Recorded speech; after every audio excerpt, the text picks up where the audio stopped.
El disenso como método. Los filósofos, como los científicos, más que probar teorías, disponen de teorías para explicitar lo implícito, es decir, hacer explícito, mostrar lo que está encerrado en la propia realidad. O para ampliar los alcances de la ciencia, como sucede en el caso de los científicos, ¿no? Se dispone de teorías. Esta verdad que resulta ser una verdad a plomo, como la plomada de los albañiles, que cae a plomo, que cae por su propio peso, que es evidente por sí misma, ha sido de difícil aceptación. En general se ha dicho que la teoría de fulano, tenemos esta teoría, tenemos de otra, no tenemos teoría, no tenemos, disponemos de teoría. ¿Por qué? Porque facilita el trabajo de investigación y la teoría se transforma allí en un medio de acceso a la verdad y no un fin en sí misma como erróneamente es tomada. En la universidad se enseñan teorías, ¿estamos? Y se enseñan teorías como un fin en sí misma, pero en realidad de las teorías se dispone. Entonces en la facultad la teoría enseña la teoría fenomenológica, la teoría del marxismo, la teoría del liberalismo, etcétera, etcétera, etcétera, teorías. Pero en realidad el que investiga dispone de la teoría y dispone de forma tal de esa teoría que comienza a burgar aspectos desconocidos de lo real, de los entes en general. Hablando de filosofía, hablamos de los entes, ¿no? Lo real son los entes. La atribución de verdad, de realidad, de coherencia, de consistencia, de adecuación, es la que permite avanzar en el camino del conocimiento. Cuando nosotros decimos que le atribuimos a algo verdad, es la que nos permite avanzar en el camino del conocimiento. La verdad, por eso la verdad es lo que es. Y cuando uno explicita de manera adecuada lo que es, o de manera coherente, de manera consistente, entonces uno está avanzando en el conocimiento. En una palabra, no se avanza justificando las teorías, sino que se avanza disponiendo de teorías que las prácticas científicas, la filosofía lo es, permiten atribuir verdad. La ciencia y la filosofía lo es, puede ser pensada en el sentido como un conjunto de representaciones. La filosofía es un conjunto, la ciencia lo es. Para Aristóteles ese conjunto de representaciones eran las teorías. Para Kuhn son los paradigmas. Para Popper son los modelos. Para Lakatos son los programas. Para McIntyre son las tradiciones. Este conjunto de representaciones, que son las que confirman en las prácticas y se confirman en las prácticas y no meramente en la representación.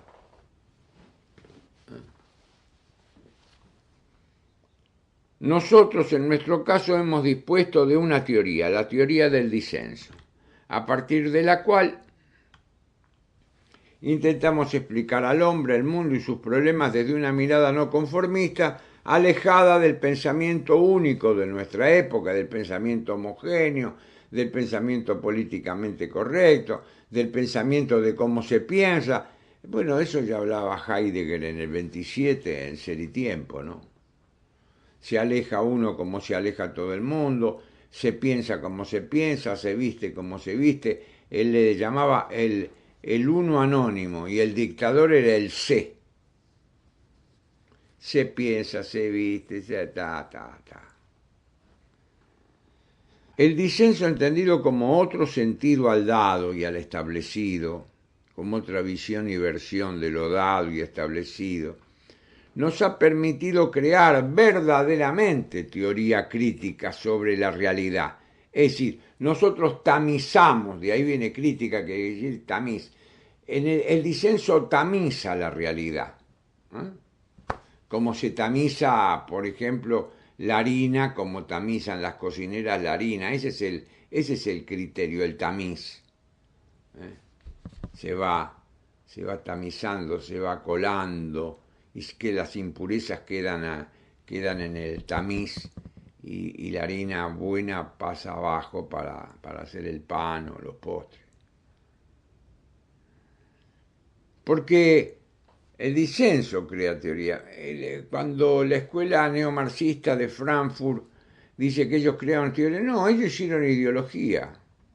Porque toda la teoría crítica de la escuela de Frankfurt que se vuelca luego en el consenso, que al tener poder político, porque detrás de la escuela de Frankfurt está el lobby hebreo, y esto hay que decirlo, porque si no, no se entiende nada de todo esto. Se instalan en Estados Unidos, y en Estados Unidos y entonces lanzan de ahí la teoría del consenso, teniendo los medios internacionales que tiene, comienzan a imponer la teoría del consenso en todas las democracias, sobre todo occidentales, con lo cual transformaron las democracias en un mero procedimiento, pero de reales no tienen nada. Claro, se dejó de hablar un poco, dejaron de hablar un poco del marxismo, quedó un poco al lado porque ya venía con la carga de 100 millones de muertos hasta la Segunda Guerra Mundial, 100 millones de muertos. Entonces se dejó de lado y se ocupó, comenzaron a hablar del tema del consenso. El mismo perro con distinto collar.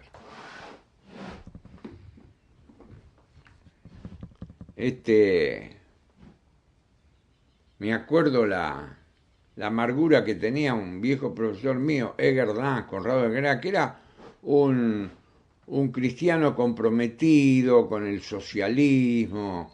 Él había escrito un libro, Cristianismo y Revolución, era un padre de muchos hijos, como pasa con los católicos que tienen muchos hijos. Era un tipo macanudo y lo fue a ver a Marcuse, y Marcuse lo recibió en Estados Unidos. Él fue a ver a Chernis, porque Chernis era un investigador en Aristóteles y era un investigador en Platón, pero aparte aprovechó el viaje para ir a ver a Marcuse, y Marcuse lo recibió detrás de un enorme escritorio porque era juez en Estados Unidos. Entonces, un escritorio judicial apoltronado y vino puteando. Después nos contaba a nosotros en la clase de filosofía antigua. Vino puteando contra Marcuse, que le pareció un satisfecho del sistema. Obviamente. Los judíos que se fueron a Estados Unidos, todos se transformaron en enriquecidos, en satisfechos del sistema, recibieron todo, le dieron todo absolutamente le dieron todo. Ninguno murió pobre de todo. Ninguno murió pobre. Bueno, y esta falsedad, porque eso es una falsedad tan grande que a veces no da ganas ni de hablar, porque ¿para qué uno va a hablar de una cosa que se cae como una plomada, ¿no? Toda esta cosa del consenso después termina creando toda esa filantropía de los grandes banqueros que mandan cheques a África, que son cobrados por los fragoteadores políticos con los que compran armas y terminan matando a los propios negros. Es algo que no No podemos explicar en nuestra época. No podemos explicar, no se explica por qué los Estados Unidos, hoy mismo, están llenando las arcas de dinero de Israel, y con dinero y con armas, y están matando impunemente al pueblo gazarí, al pueblo palestino. Y no existe ninguna sanción. No existe ninguna sanción porque ellos tienen el poder. Esta es la realidad. Ellos tienen el poder de los medios, entonces se habla de la guerra de Israel con Hamás. ¿Qué guerra? No puede haber nunca una guerra en paridad. No, no puede haber nunca. Es una masacre. Y bueno, y la masacre misma, todos los medios la transforman en una guerra. El asesinato se transforma en un acto de justicia. Y bueno, así es como estamos. Pero bueno, yo tengo que hablar del disenso. El disenso nos lleva a esto. ¿Por qué? Porque el disenso en el fondo es una disposición existencial. Porque parte de la preferencia de nosotros mismos. ¿Por qué parte? ¿Por qué parte de la preferencia? Porque ese es el acto existencial por el cual nosotros nos plantamos en el mundo y decimos, aquí estamos, estos somos. Este acto preferencial, ¿por qué nosotros hablamos de acto preferencial de nosotros mismos? ¿Porque somos egoístas? No. Hablamos porque es la disposición primera de afirmación de nuestra personalidad. Si nosotros no nos preferimos a nosotros mismos, bueno, somos otra cosa. Esta preferencia la vio muy bien Fran Brentano cuando dice hablando de la fenomenología y de los valores, dice, bueno, los actos de preferir y posponer son los actos por el cual nosotros elegimos unos valores y dejamos de lado otros. Y este preferir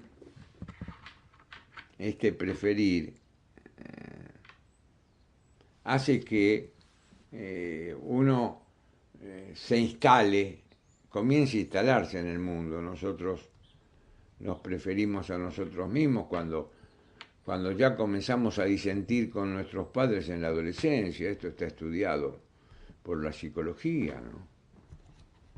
No hay niño que no se oponga en algún momento a los padres o discuta con los padres, porque está prefiriendo sus opiniones.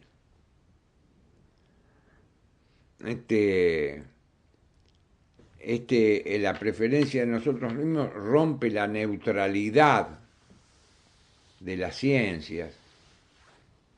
Cuando nos dicen que las ciencias físicas o matemáticas son neutrales, la ciencia no es neutral. Detrás de todo, del juicio científico siempre hay un acto de preferir o posponer. Siempre. El disenso rompe con el progresismo. No solo con el progresismo del marxismo, con la estructura de la Aufhebungssein, de la dialéctica, negación de la negación, pero siempre hay una superación. Siempre en el marxismo hay un mesianismo, siempre hay un progreso. Y este progreso está vinculado a su propio método, que es el dialéctico, que viene de Hegel. Bueno, la gente le dicen tesis, antítesis, síntesis, bueno, si quieren acéptenlo así. En realidad no es eso, eso lo dicen los manuales. El método dialéctico es negación de la negación. Y la negación de la negación es la afirmación de una cosa que está delante de la segunda negación. Y una vez que está delante de la segunda negación, la niego, y niego que la niego, y tengo una tercera síntesis, si ustedes quieren. Y así va avanzando la historia, según el marxismo. Es un progresismo. Este progresismo se da también en el liberalismo, ¿no? Con su idea de progreso constante y permanente, se da en el socialismo. Y al final todo esto se hizo una sola pelota ideológica con el progresismo. El progresismo no es otra cosa que la mistura de marxismo, liberalismo, socialismo, socialdemocracia, democracia cristiana. Eso es todo el progresismo. ¿Qué han hecho? No solo, es decir, como método tiene la vanguardia, pero al mismo tiempo, el progreso lo han transformado en ideología y han dejado de lado el progreso como idea. ¿El progreso como idea cuál es? El paso de lo peor a lo mejor, que es lo que decían los griegos. ¿Cómo no va a progresar el hombre? Sí, el hombre progresa cuando pasa de lo peor a lo mejor. Pero esa es la idea del progreso. La ideología del progreso es colocar el progreso siempre delante. Es decir, sostener que la historia progresa y que ellos son los agentes de ese progreso. Bueno, hay que hacer distinciones en filosofía, si no, no. Distingere ut iungere. Distinguir para unir.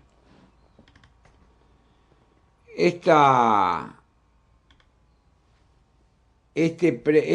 preferencia de nosotros mismos la hacemos en el disenso desde un locus, desde un lugar determinado. En nuestro caso Argentina o Suramérica o Hispanoamérica. Y nosotros estamos acá. Hic rodus hic saltus. Acá está Rodas, acá hay que saltar, acá hay que bailar.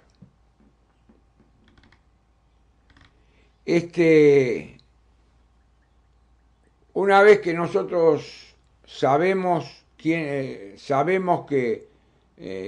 nos preferimos a nosotros mismos, sabemos desde dónde estamos preguntando, entonces ¿qué tenemos? Tenemos que ir a las cosas mismas.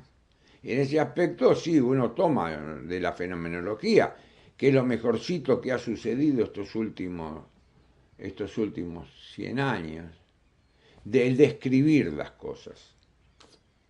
Describir las cosas tal como son y tal como se dan y tal como se nos presentan, tal como se muestran. Describirla en sus rasgos esenciales.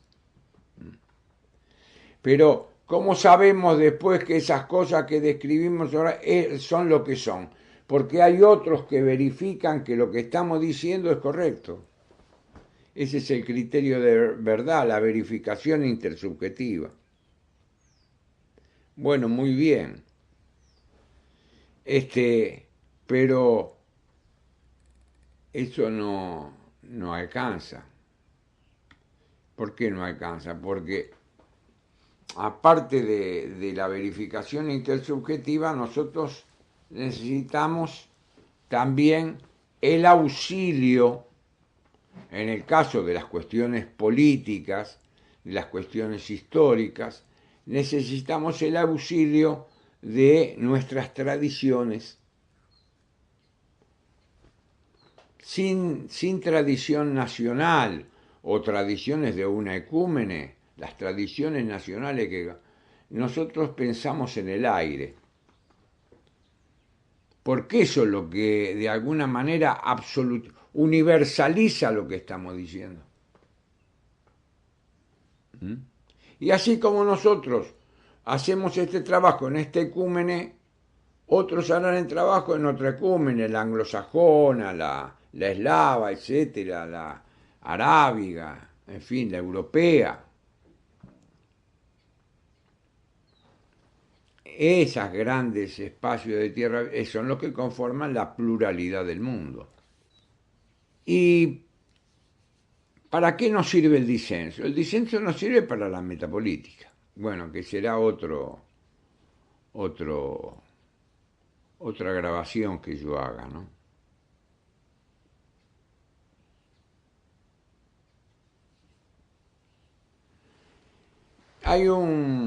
Hablando de método, hay algo que dice Brentano, Psicología desde el punto de vista empírico, algo sobre el método muy interesante.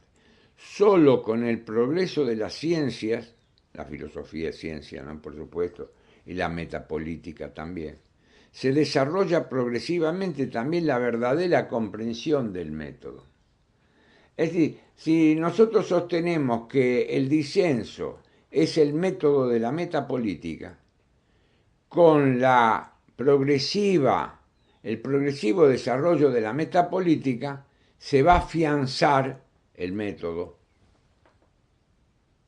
Este pensamiento del disenso se presenta como pensamiento de ruptura o pensamientos de ruptura ante una multiplicidad de imágenes truncas que nos ofrece la misma realidad.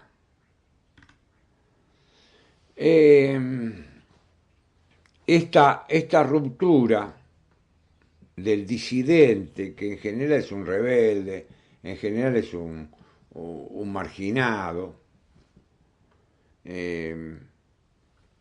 esta ruptura con el círculo hermenéutico de lo que nos ofrecen lo políticamente correcto, se ha transformado así en una masa compacta e impenetrable. Pues ellos ¿qué hacen? El pensamiento es de este pensamiento homogéneo. ¿Qué hacen? Llaman en general, se llama a los grandes intérpretes de esa realidad. Es decir, el pensamiento único tiene agentes, que son los periodistas, los analfabetos locuaces. Estos analfabetos locuaces, cuando se les acaba el relato, llaman a los famosos en las distintas disciplinas. Los famosos, los renombrados, para que les sirvan de basamento. Entonces llaman, en filosofía, ¿qué llaman? Bueno, llaman a un humanista, en política a un partidario del consenso, en ciencia a un objetivista, en arte a un subjetivista, en religión a un ecumenista, en política, ya le digo, al progresismo democrático. Es decir, nosotros nos encontramos ante una masa ideológica compacta que nos da todas las soluciones a todos los aspectos de nuestra vida. No tenemos que pensar, tenemos todas las soluciones. Y si tenemos plata, mejores soluciones porque podemos consumir, que es el último objeto de esta sociedad de consumo, el homo consuma. Entonces, con el disenso, ¿qué sucede? Con el disenso sucede que rompe con esta forma de ser y pensar.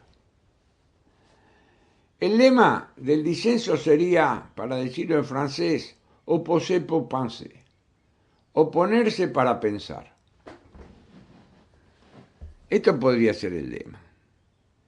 La hermenéutica disidente rescata la dimensión existencial del intérprete. Y esta dimensión existencial le permite crear teoría crítica. Esta dimensión existencial tiene un arraigo, un lugar desde donde. Esta dimensión existencial se expresa frente a un statu quo vigente. Esta dimensión existencial va en contra de la criptopolítica porque vislumbra, barrunta, que Hoy la política dejó de ser política pública para ser criptopolítica, es política de lobbies, que son los que determinan la acción política de los agentes políticos. Esto es lo que podíamos decir como el disenso como método.